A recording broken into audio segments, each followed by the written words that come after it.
I came up from Knoxville. I'm not a big kahuna. Please don't call me that. I'm the manufacturer's rep. And we're doing our quality control test for the injection foam. Go ahead. And one of the quality control tests is to weigh a box of foam. You see it's coming out a lot like shaving cream. It's fully expanded before it goes in the wall.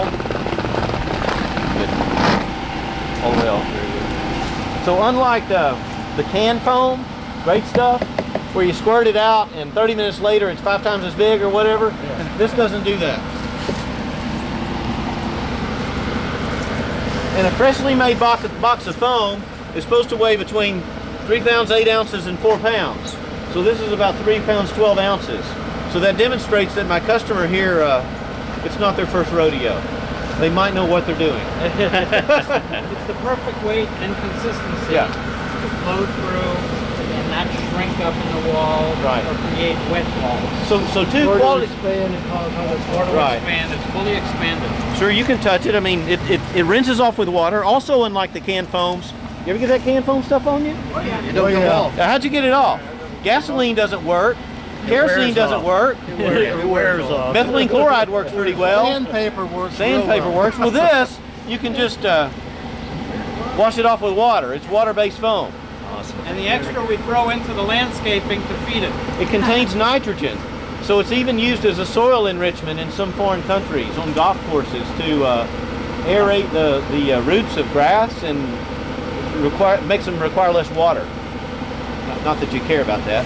As far as insulation goes, it's a good acoustical and thermal insulation.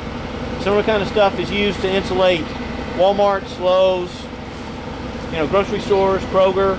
Our company has products spec'd in all those stores. What kind of STC rating? In stud walls, you exceed 35, and in block, 8-inch block, you exceed 50, and those are kind of standards.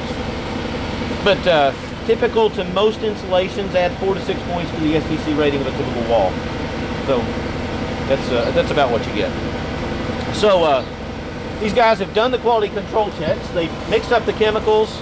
They've used these digital flow meters to make sure that they're getting the correct flow of each chemical. So it's 2 liquid chemical streams that mix together with compressed air inside the foam gun, and they come out through this plastic hose that we call a whip hose. If you're familiar with foam, I would call that a mixing chamber, where the chemical reaction doesn't begin until right here, because in this section of the gun we make bubbles, and as the bubbles pass through this section, they get coated with resin.